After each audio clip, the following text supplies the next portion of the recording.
모세가 계속 자신의 설교를 이어나갑니다. 여호수아를 자신의 후계자로 세웁니다. 또 매 7년마다 율법을 낭독할 것을 명하고요. 이스라엘의 배교를 예언합니다.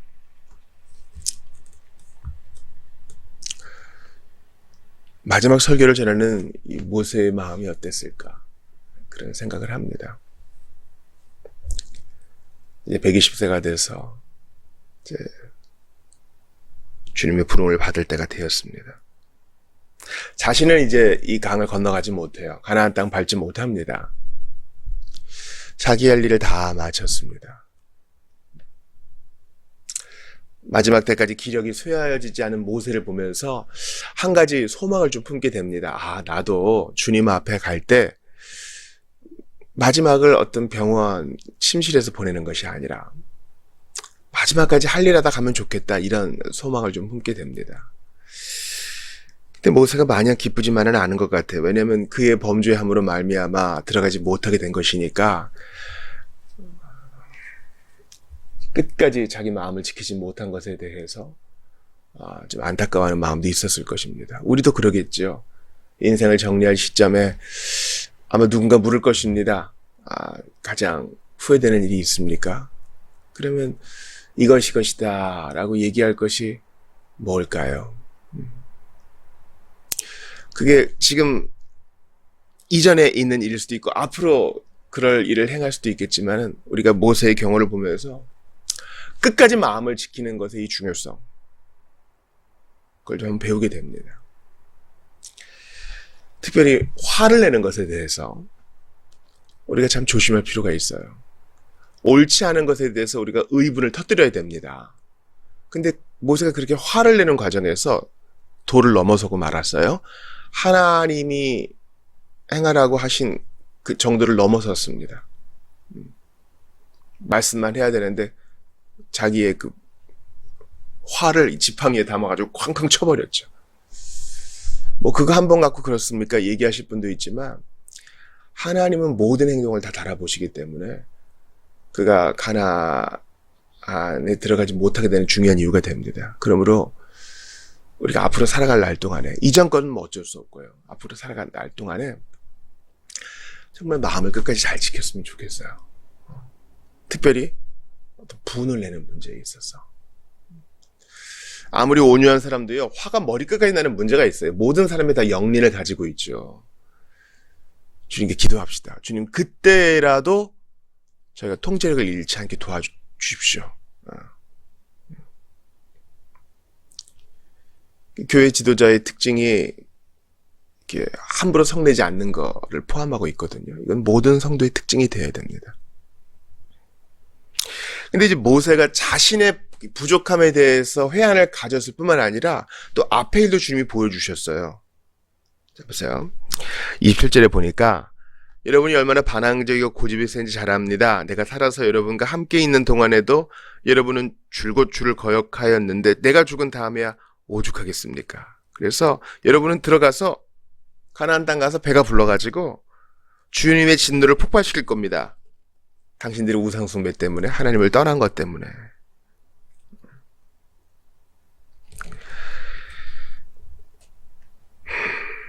이스라엘의 배교를 예언하는 20절도 보세요.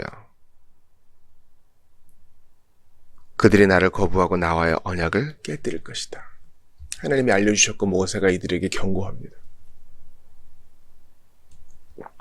여러분, 경고를 듣는 인생은요, 복돼요. 주일에 우리가 내 교회에 주시는 하나님 말씀 받았잖아요. 다 경고가 있었죠.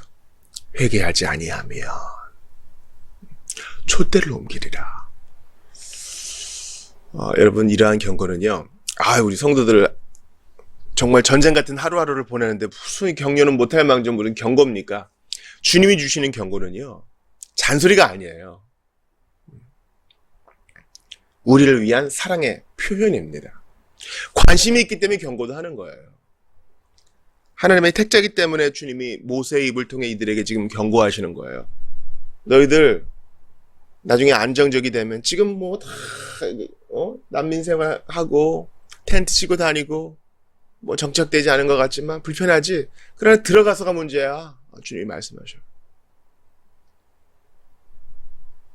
여러분, 우리가요 이렇게 좀 투사하는 망상들이 있어요. 내가 만약에 한국 사람이 아니었다면, 그런 망상이요. 내가 만약에 좀 지금보다 선진국에서 태어나 자랐더라면, 내가 지금보다 보다 높은 사회적 위치에 오른다면, 여러 가지 망상들이 있어요. 여러분, 그거 다 부질없는 짓이에요. 이스라엘 백성 보세요. 드디어 광야 생활 끝났어요. 근데 이러한 안정과 유복함을 가지고 뭐해요? 하나님 떠나잖아요. 우상 숭배하잖아요. 그 우리가 현재 가지고 있는 이 불편함과 이 낮은 처지라고 느껴지는 이런 상황들이 어떻게 보면 복이에요. 내가 이것만 없다면, 내가 이것만 있다면 하는 이 모든 것들이 사실 어떻게 보면 하나님이 현재 상황 가운데 베푸시는 최선을 우리가 거부하는 걸 수도 있어요. 조심해야 돼요.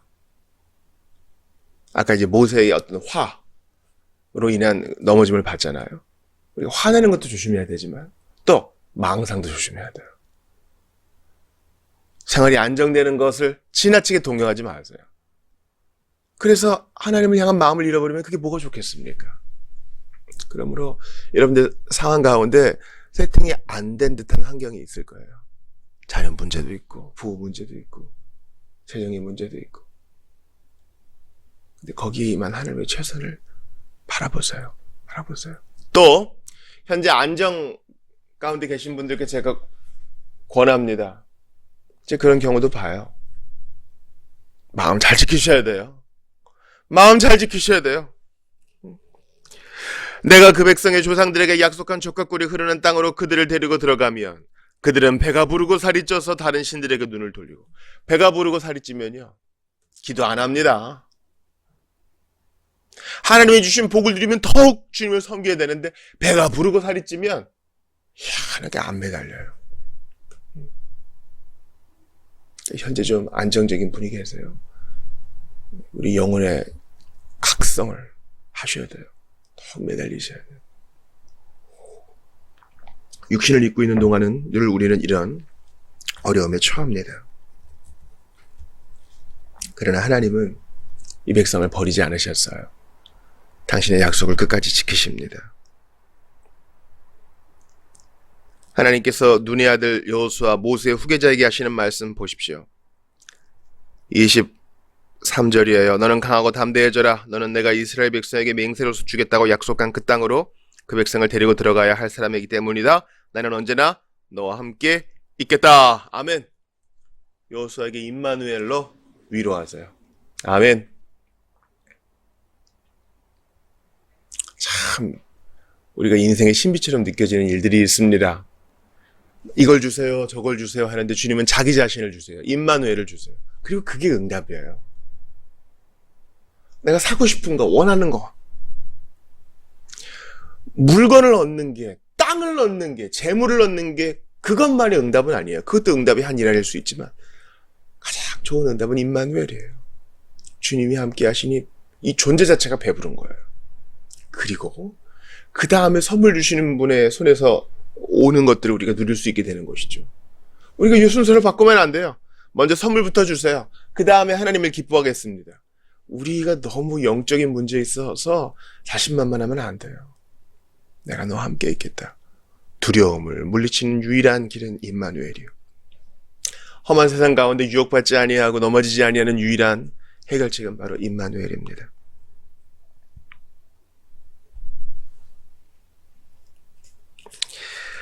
하나님께서 여호수아를 후계자로 삼으시면서 같은 말씀을 7절에 또 한 번 하십니다. 그대는 강하고 담대한 사람이 되어라. 이제 그대는 이 백성을 거느리고 주께서 이미 이 백성의 조상들에게 주시겠다고 맹세하신 땅으로 들어가서 그 땅을 이 백성에게 유산으로 나누어 주어야 한다. 너 사명이 있다. 그러니 마음 강하게 먹어라. 우리에게 주신 말씀이에요. 그러면서 8절 보세요. 주께서 친히 그대의 앞에 서서 걸어가시고 친히 그대와 함께 계셔서 그대에게서 떠나지도 않으시고 또 그대를 버리지도 않으실 것이다. 그러니 그대는 결코 두려워하지 말라. 어떤 일에도 낙심하지 말라. 여호수아는 피하고 싶을 거예요. 모세는 상징적인 존재거든요. 위대한 영도자예요. 어떻게 그 그림대로 따라갈 수 있겠어요? 기적을 맛본 세대잖아요.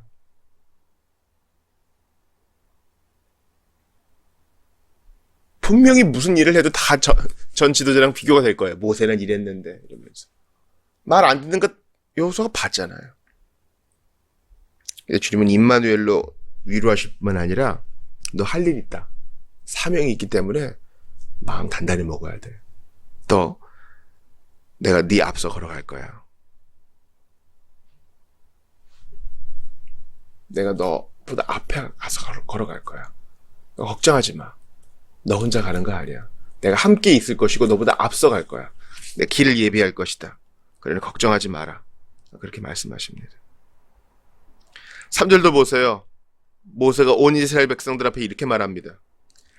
여러분이 하나님께서는 친히 여러분보다 앞서서 요단강을 건너실 것입니다. 이걸 2번이나 얘기해요. 앞서 가신다. 여러분 비겁한 지도자는 어떻게 해요? 너희가 가. 그 다음 나 따라갈게. 이렇게 하죠. 그래 우리 주님은 그렇게 하지 않았어요. 우리 앞서 가셔서 다 준비해 놨다. 따라와라 하십니다. 그러니 두려워할 이유가 없죠. 여러분 우리가 이제 눈 뜨면 걱정 시작인데요. 두려워하지 맙시다. 우리 주님으로 인해 기뻐하며 즐거워하기로 작정을 합시다. 여호수아 얼마나 가슴이 떨려요. 할 수 있을까? 그러나 두려워하지 맙시다. 도망가지도 맙시다. 주님이 함께 하시고 앞서 가실 것이기 때문에. 아니 뭐 나중에 우상 숭배하고 뭐 잡혀갈 거라면서요. 징계를 받을 거라면서요. 그래도 두려워하지 맙시다. 주님은 그 포로로 잡혀가는 땅에도 함께 하시니 비록 우리가 넘어졌을지라도 주님은 버리지 않으시고 징계 중에라도 동행하시니 우리보다 앞서 가시니 두려워하지 맙시다. 여러분 제 스스로도 이런 공격을 얼마나 많이 받는지 몰라요.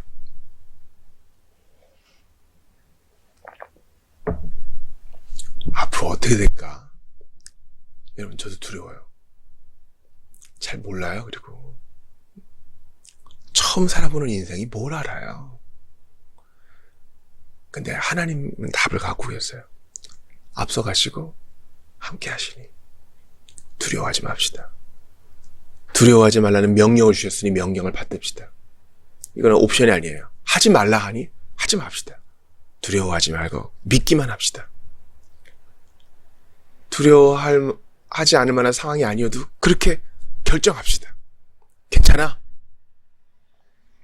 그러니까 매일 하나님 말씀 봐야 돼요. 보세요. 7년마다 이 말씀을 낭독하라 그러잖아요. 이것이 주 안에서 우리에게는 어떻게 적용됩니까?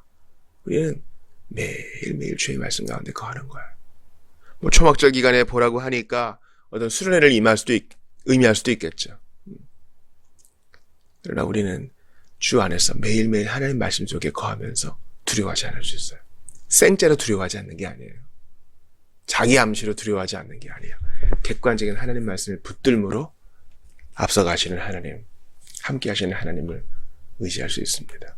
오늘도 주의 말씀 가운데 거하셔서 좌로나 우로나 치우치지 말고 주께서 주신 사명의 길을 잘 따라가는, 주님이 앞서 가시는 길을 잘 따라가는 여러분들 다 되시기를 주의 이름으로 축원합니다.